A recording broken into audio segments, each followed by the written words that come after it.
Hey, what is up guys, and welcome to my channel and for a new build for Stranger Paradise. As you all may have known, with the recent DLC we got a really big nerf to chaosbringer. Now, we are unable to gain MP whenever we activate our chaosbringer, which made Cyclic Warrior a real pain to use efficiently. The skills on this job not only cost you 3 bars of MP to use, but will also reduce your max MP by 3 bars as well, making it one of the most MP intensive jobs in the game. This is the one job that took a really big hit to the nerf, as chaosbringer was really essential in its gameplay. But now I have created this build that will not require you to use chaosbringer at all, and you'll still be able to continuously spam your skills just like you would have if you were using chaosbringer. We will get a lot of MP with our attacks, and not only that, we will also be hitting the max 100k damage as well. I tested this build on floor 100 and I was able to do it very easily with the monster buffs that I had present from the last build.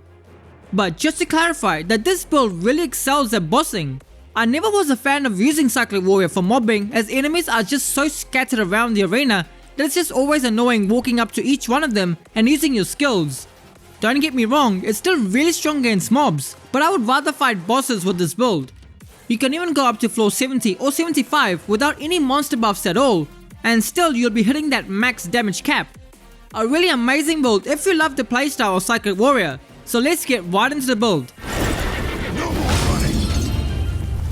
As our main class, we're going to be using the Primal Warrior, and for the secondary class, we'll be using the Shadow Master on the Ninja.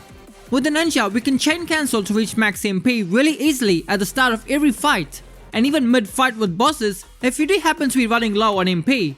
If you would like to use any other job, feel free to do so, as now it really doesn't matter which one you go for. As long as you can chain cancel way quickly, you can use that job. I chose the Ninja because it's just the easiest. We really don't need the tools to tank attacks anymore, as we almost always have the invincible skill on our builds. For the affinities, the most important one is the Cyclic Warrior at 600%. This will proc all our social effects whenever we proc Lightbringer. This works hand in hand with our Bahamut Summon Blessing, which will increase all our stats on Soul Shield. And then we have a lot of social MP recovery on our gear as well. With this, especially in the Labyrinth, when you chain cancel to get to that max MP, you can quickly proc your Lightbringer and you will get all your MP filled up to its max. Definitely the most important ability you will need for this build. We then get 600% Berserker. This allows you to regen MP during Lightbringer, as well as entering Lightbringer for free when you soul burst enemies. 400% on our Evoker, so we get even more passive MP regen, as well as cure ourselves from status effects with potions. 400% on our Void Knight, so we get increased potency on our MP recovery effects, as well as cheaper command abilities. 250% on our Samurai for bonus damage on chain cancel, and then finally 120% on our Summoner, which is what will boost our max MP when we are chain cancelling. On your gear pieces, it's important to have Soul Burst MP recovery, as well as Soul Shield MP recovery, and then Action Ability MP cost. Then any other stats that will give you reduced cost and command abilities. On your accessory, it's really important that you have Inky Envy. This will apply a debuff on the enemies that will have them take increased damage and pierce their weaknesses, which will come in really handy for your main Cyclic Warrior. Here's a look at the master points for the Ninja.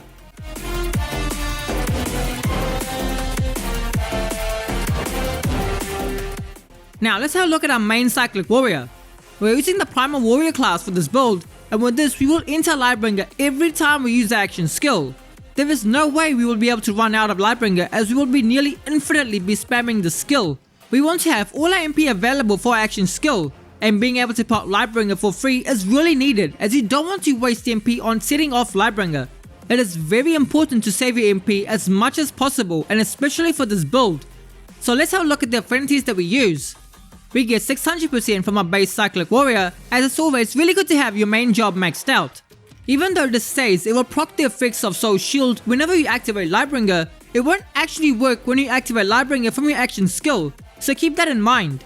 We have 600% on our White Mage, so we get bonus spirit stats, as well as an increase in our spirit whenever we Soul Shield enemies. We also get a free revive, so that's also good to have. The same goes with Black Mage at 600%. We get bonus intellect stack, as well as bonus intellect whenever we Soul Shield. We will also be able to increase our max MP with all the magic damage that we deal.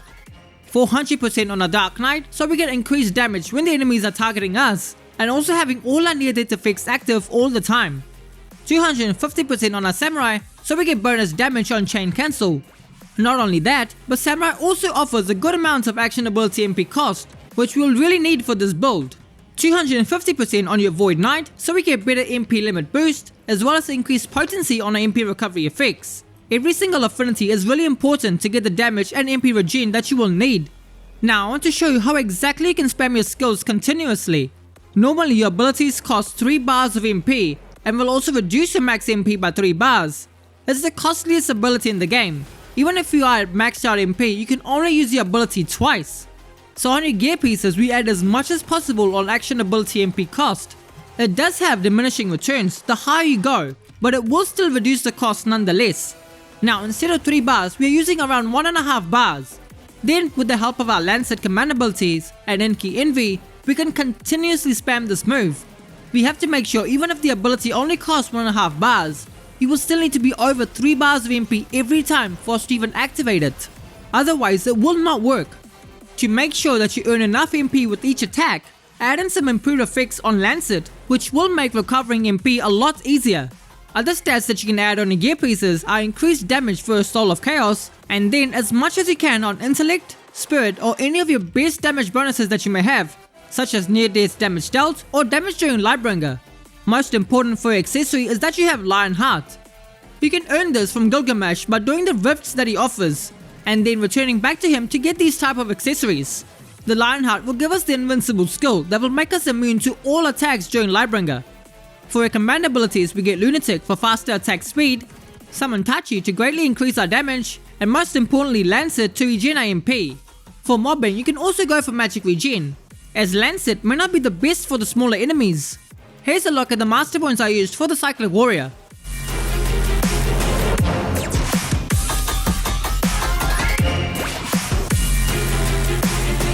That is all you will need to put this build together.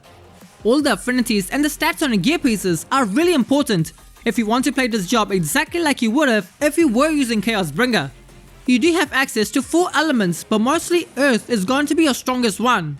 Even if some of the enemies are weaker to water or fire or even wind, it's still better just to use the earth. Enemies and bosses that are weak to magic attacks will almost always take max damage. On the higher floors, it is sometimes near impossible to inflict the bosses and enemies with status effects, even if you have such high spirit. So make sure to always use Enki Envy from your ninja. Without it, you won't be able to regen MP from your Lancet or any other way. Since every attack will proc Lightbringer, you won't have to worry about dying at all. Since you'll be immune to all attacks during Lightbringer, even if the enemies are constantly attacking, your duration will never run out. As I mentioned earlier, the Cyclic warrior right now is much better for bossing and not so much for mobbing. Bosses even on floor 100 can take max damage and can be taken out super easily. Use your Lightbringer and proc all your soul shield effects early on if you are having trouble. Since your MP recovery is so high on soul shield, you can easily get those 20 stacks just from activating your Lightbringer a few times and soul shielding enemy attacks. You can just see the damage. Without the stacks, I do around 35k damage to the Advent, and with the full stacks, I do around 50 to even 60,000 damage, so it really makes a difference. Hope you guys enjoyed the build. Cyclic Warrior is still a powerful class even without chaosbringer. It does require very specific stats on your gear, but once you get them, you can play just like you would have before. What did you guys think of this build? Let me know. I would love to hear from you all. I will catch you all next time.